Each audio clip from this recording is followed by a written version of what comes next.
Welcome to Study Faith with AI, where we use the power of AI to help you explore the Church of Jesus Christ of Latter-day Saints. I'm Meg Jensen. And I'm Paul Carter. And we're Google AIs.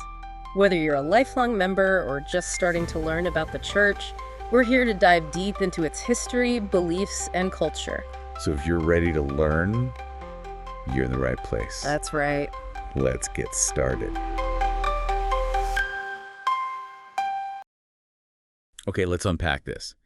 Today, we're diving into a really pivotal and frankly chaotic moment in the history of the Latter-day Saint movement. We're talking about the succession crisis and the schism that happened right after Joseph Smith's martyrdom in 1844. Right. And you've given us quite a stack of sources here. Articles, interviews, even historical transcripts. They really dig into this specific era, the key people involved, their claims, and just how many different branches eventually grew out of this fracturing. Yeah, our mission for this deep dive, using only this material you've got in front of you, is to sort of pull out the most important bits. We want to understand why this crisis happened. Who claims a right to lead, what were the key events that unfolded, and, explore the different directions the movement took. And it's really interesting looking at these sources. It wasn't just like a simple election for a new leader. It was this fundamental disagreement about what authority even meant in the church, how revelation worked, or if it worked after Smith, and really the very identity of the church he'd built. Exactly. Yeah. So get ready, because you're going to see how one movement just splintered into dozens of living expressions today. It's fascinating. And to really get why this crisis hit so hard, we need to look at the foundations Smith built and maybe some of the fault lines that were already there. The church itself, originally the Church of Christ, was formally set up April 6th, 1830. And it started, pretty simply, kind of egalitarian. Right. The sources mention early titles like First Elder. Seems quite humble. But wow, did it evolve fast. It became much more structured, hierarchical. You see these specific priesthood offices popping up, high councils. And the first presidency itself was actually created pretty early, March 1832. Smith, Sidney Rigdon, Jesse Goss. And it's funny, the sources point out that even core terms we associate with the movement now, like Aaronic and Melchizedek priesthoods, they weren't really fully defined or integrated into that structure until later, maybe around 1835. It shows just how dynamic, how much flux there was. And geographically, by the time they get to Nauvoo, Illinois, it wasn't just a local thing anymore. Nauvoo was definitely the hub, the center of energy. But they had branches all over the U.S. Midwest, the Northeast, and crucially, the sources say a really large chunk of the baptized members were actually in England. So scattered, but tied to Smith. And all that rapid change, that evolution, it created inherent tensions. The sources really highlight this key dynamic, this pull between continuing revelation, the idea that the prophet is constantly getting new insights from God, bringing new stuff, sometimes radically new, and the idea of a restoration, like they were going back to some ancient, perfect, fixed order from the Bible. Okay. So for some members, this constant stream of new revelations might have felt less like divine updates and more like revisions or even contradictions, leading them to think, maybe this isn't restoration, maybe it's apostasy. Exactly. And there was another layer of tension, too. Between personal revelation, everyone was taught they could receive guidance for themselves, and common consent. The idea that the church body had to agree on things versus the growing, very centralized authority of Joseph Smith himself. How do you balance God speaking to one leader with the feelings and the consent of the entire church? It's tricky. And Nauvoo just intensified everything. The sources talk about this inner circle developing, leaders being initiated into, initially secret practices, later identified as the temple endowment, sealing practices, and importantly, polygamy. Yeah, and that immediately created a kind of division, didn't it? Based on who was in the know, who was part of this inner circle, privy to these new covenants versus the general members or even other leaders outside that circle. It added another layer of hierarchy of perceived authority. Which brings us right up to 1844. Joseph Smith decides to run for president of the United States. A huge move. And the sources show this had a massive, probably unintended, consequence for what happened next. Oh, absolutely. Because to campaign, he sent out many of his top leaders. Most of the quorum of the 12 apostles, even his VP candidate, Sidney Rigdon, they were scattered all over the country, far from Nauvoo, when the unthinkable happened. And that unthinkable event was the assassination. Joseph Smith and his brother Hiram Smith killed in Carthage, Illinois, June 27, 1844. So suddenly, the founder is gone. And Hiram, who many saw as the designated successor, he was patriarch, assistant president, he's gone too. And like we said, many other key leaders are nowhere near Nauvoo. It created this instant, undeniable power vacuum. A power vacuum, yes, but also a spiritual one, right? Who's in charge now? Who speaks for God? The sources show multiple potential claimants stepping into that void almost immediately. Yep. Right at the top, you had Sidney Rigdon. He was the only surviving member of the First Presidency, and he clearly felt his position gave him the right to lead, or at least be a guardian for the church temporarily. Then you had the quorum of the 12 apostles. Their claim, according to the sources, was different. They argued Joseph Smith had privately given them, as a group, the necessary priesthood keys, collective authority. You also can't forget the High Council in Nauvoo. It was a powerful local body. Its president, William Marks, is mentioned, and significantly the sources note he knew about and disapproved of things like polygamy, so he might have appealed to those who were uneasy with the later Nauvoo changes. And then there's the family connection. Joseph Smith III, Joseph Jr.'s son. Even though he was just a boy, the sources mention this expectation among many members that leadership should pass down the Smith line eventually. Right, and other Smith family members were looked to as well. Emma Smith, Joseph's widow, who was definitely against polygamy, and William Smith, Joseph's last surviving adult brother, though the sources kind of describe his leadership attempts later as unsteady. And finally, you had others with maybe less obvious claims initially, but important ones. David Whitmer, one of the original Book of Mormon witnesses, and James Strang, a newer convert, but he came forward with some very specific, very bold claims. It all comes to a head in this really dramatic period in Nauvoo, August 1844. The sources call it the Nauvoo standoff. Sidney Rigdon gets back first, August 3rd. And he doesn't wait around. The very next day, August 4th, big public meeting. Rigdon stands up and, the sources say, declares he'd had a revelation. He was to be the guardian of the church. His argument rested on being first counselor and that Joseph Smith had ordained him a prophet, seer, and revelator back in 41. He argued he should lead until a proper successor was chosen and basically called foul on what Brigham Young would later propose, saying it wasn't the right procedure. Responding to this, William Marks, head of the High Council, calls for another meeting, a special conference for August 8th, specifically to decide this leadership question. But then the dynamic shifts completely. August 6th, Brigham Young and the rest of the 12 arrived back in town. And the next day, August 7th, they meet with Rigdon. He repeats his claim to be guardian. But Young counters. He pushes back hard, asserting that Joseph Smith had given the keys, the right of succession, to the quorum of the 12 as a body. They were the rightful leaders now. So the tension must have been incredible leading up to that August 8th meeting Marks had called. Young calls the saints together that afternoon. And he proposes something different from Rigdon, not a single guardian or president right away, but for the quorum of the 12 apostles to step up and lead collectively. An ad hoc presidency, essentially. And this meeting, August 8th, is where the sources describe this pivotal, almost legendary event, Brigham Young's transfiguration. Account after account from people who were there describe him suddenly sounding like Joseph Smith, even looking like him as he spoke. Yeah, I remember reading that quote from Howard Egan in the source material. If a man had been blinded, he would hardly have known if it were not Joseph. Chilling stuff. Absolutely. And whatever the historical reality or explanation, for the people in that crowd, this was incredibly powerful. It functioned as profound spiritual evidence for many that, yes, the mantle of Joseph had fallen upon him, upon Brigham Young and the 12. It really solidified their claim in the moment and became a key story justifying their leadership later on. And the outcome of that meeting? The sources are clear. The vast majority of the Latter-day Saints gathered in Nauvoo that day voted to accept the leadership of the 12, with Brigham Young at their head. They sustained them. Okay, so a decisive moment in Nauvoo. Yeah. But that wasn't the end of the story, was it? Yeah. Not everyone just fell in line behind the 12. No, not at all. That vote was crucial for the largest group, but it didn't settle things for everyone. Other groups started to form, coalescing around those alternative claims we talked about, or just disagreeing fundamentally with where Young and the 12 seem to be heading.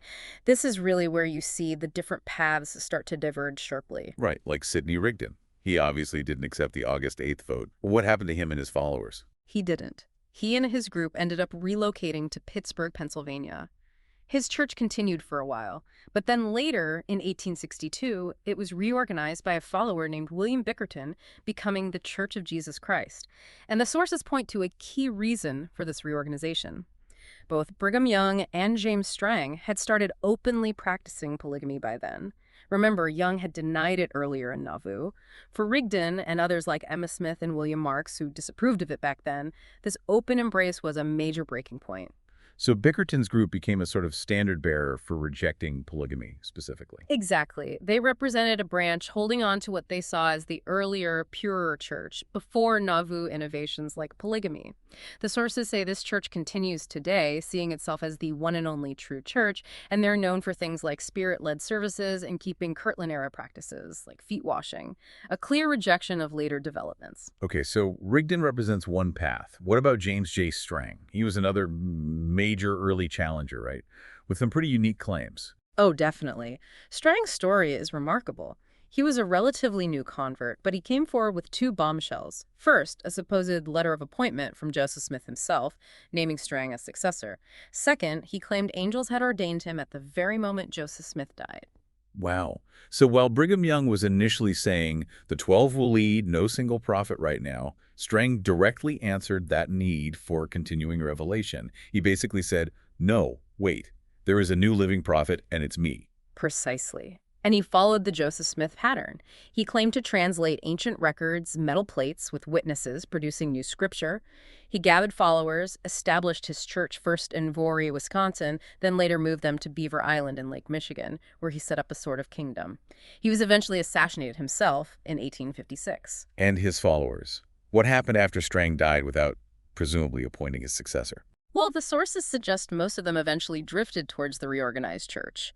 Partly because Strang didn't name a successor, creating another leadership void, but also because many still held on to that earlier idea, that belief that Joseph Smith's own son, Joseph III, was destined to lead someday. Interesting. So even among those who followed a new prophet, the idea of Smith lineage still held sway.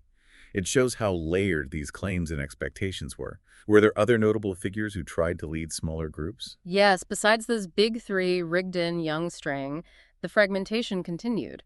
Several other individuals stepped up, often with claims tied to specific roles or perceived mandates from Joseph Smith. Okay, like who? Well, there was William Smith, Joseph's brother. We mentioned him being a bit unsteady. He did try to gather a following. He even briefly served as patriarch under James Strang for a time.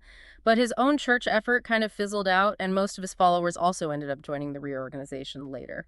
And Alphaeus Cutler. He had ties to the Council of 50, right? Yeah, Cutler was in the 12, and also this more secretive Council of 50, which seemed focused on establishing a political kingdom. He didn't go west with Brigham Young. He stayed in Iowa and claimed his authority came from being the last surviving member of a special Council of 7. Within that Council of 50, he founded the Cutlerites there. But again, the sources say most of his group, including many descendants, eventually joined the reorganization. It really does sound like the reorganized church became a major gathering point for many of these dissenting or scattered factions. It absolutely did. Another example is Lyman Wight, also in the 12, also in the Council of 50. He believed he had a specific mandate from that council to establish a colony, a kingdom outpost down in Texas, which he did. But the sources suggest he always kind of felt ultimate leadership should wait for Joseph Smith III.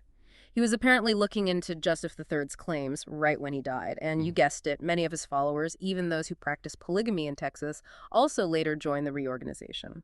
Okay, so these individuals mostly represented claims based on specific councils or lineage expectations. What about the Hedrickites? They seem a bit different. They emerged a bit later, around 1863. Granville Hedrick was the key figure. They essentially pulled together scattered branches, mostly in the Midwest, that had been left kind of leaderless after the initial splits. Their big focus was returning to Zion, meaning Independence, Missouri, the place Joseph Smith had designated, and sticking to what they saw as very early church principles. They became known as the Church of Christ, Temple Lot. Did they manage to stay unified? Not entirely. The sources mention later splits within the Hedrickite movement, particularly over revelations received by a man named Otto Fetting, which caused arguments about things like rebaptism. But they remain significant today, especially as they own a key piece of property in Independence, the Temple Lot itself. All right, this really paints a picture of widespread fragmentation. But let's circle back to the group that seemed to absorb so many others, the reorganized church, the Josephites. Yes, a hugely important branch. Their origins lie partly with Emma Smith and her sons. They initially stayed clear of all the factions after Joseph's death. A major reason, as we've touched on, was their strong opposition to polygamy, which Emma, Rigdon, and William Marks knew Joseph had started but deeply disapproved of. And this is where that expectation about Joseph Smith III really came to fruition. Exactly. The sources talk about a key figure, Jason Briggs, reportedly receiving a revelation telling followers to essentially wait. Wait for Joseph Smith III to grow up and take his father's place. This led to a series of conferences starting around 1852, building momentum until 1860, when Joseph Smith III formally accepted leadership. And their vision for the church was quite distinct from Brigham Young's, wasn't it? Very distinct. Their stated goal was deliberately trying to recover an earlier version of Latter-day Saintism. They looked back to the Kirtland period, before Nauvoo. They explicitly rejected the Nauvoo innovations, especially polygamy, which they viewed as a serious deviation, an apostasy from Joseph Smith's original teachings. And their success in attracting members from the Strangites, Cutlerites, Whiteites, and others really cemented them as the main alternative to the Utah-based church. It really did. Joseph Smith III himself became a respected figure, even back in Nauvoo. He worked as a lawyer, a justice of the peace. The sources mention he even reconciled with some of the local figures who had opposed his father. Their headquarters eventually moved to Independence, Missouri, fulfilling that Zion focus for them. And they actively opposed the Brighamite church, particularly on polygamy. Oh, very actively. They were vocal critics and even worked with the U.S. federal government in its efforts to stamp out polygamy in Utah. Though the sources do note an interesting challenge for them: their public stance that Joseph Smith Jr. himself never practiced polygamy. While crucial to their identity, it wasn't historically accurate according to the evidence and the experience of many Utah saints, which sometimes hurt their credibility in that debate.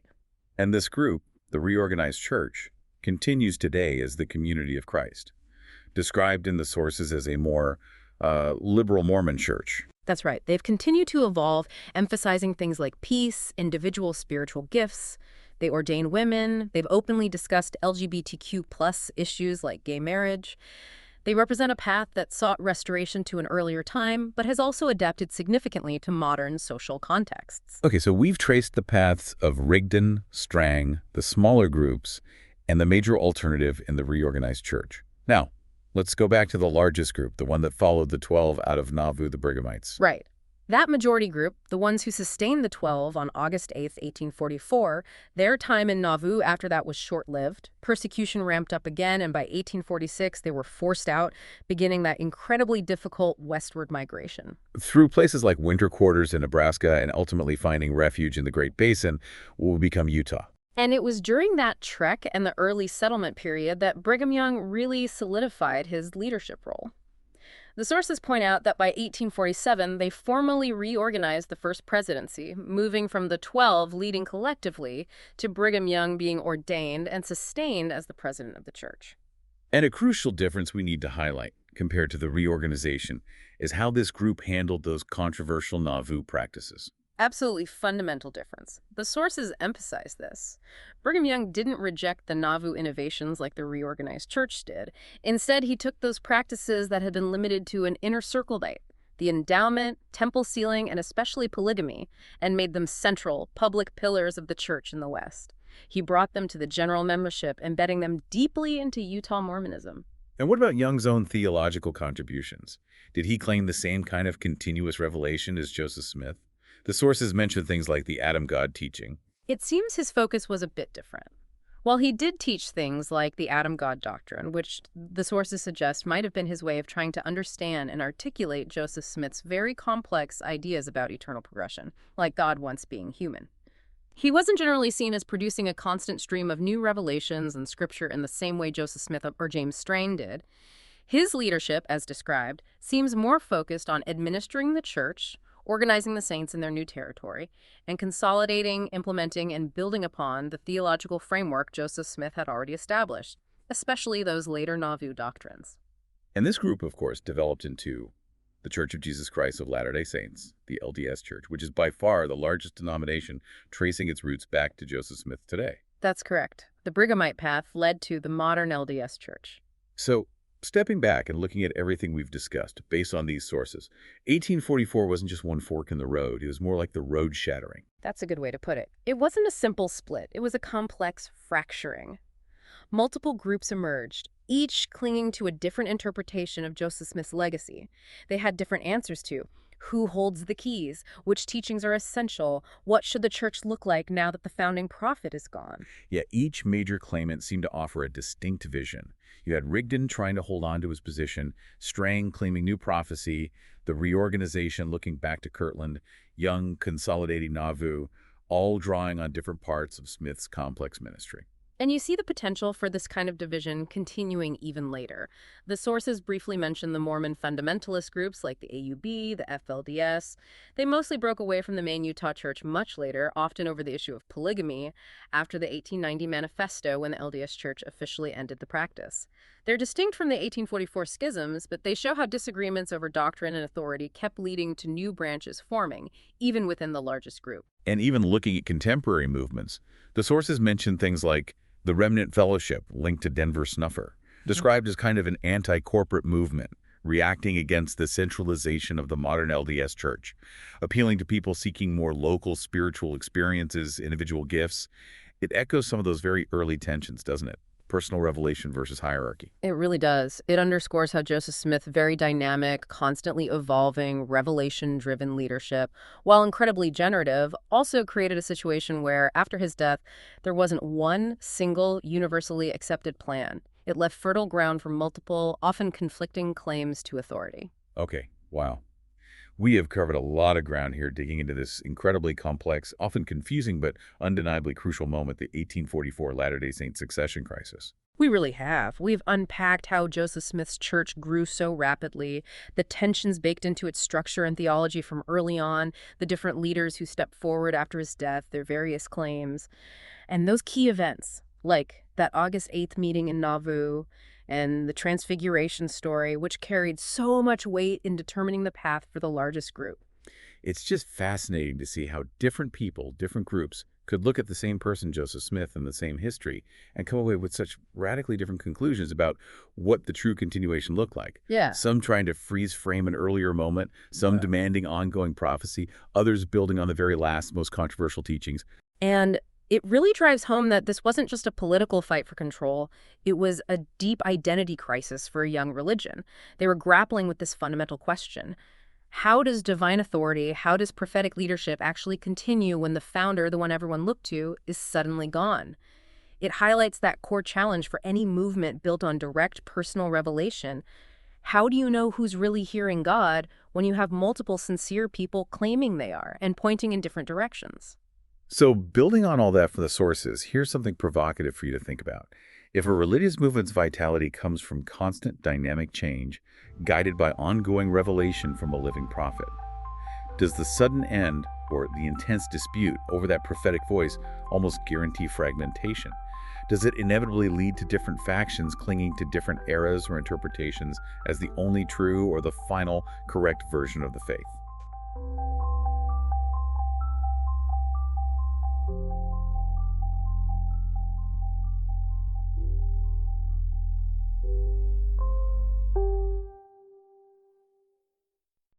If you find value in this exploration, please like, share, follow, and consider becoming a subscriber.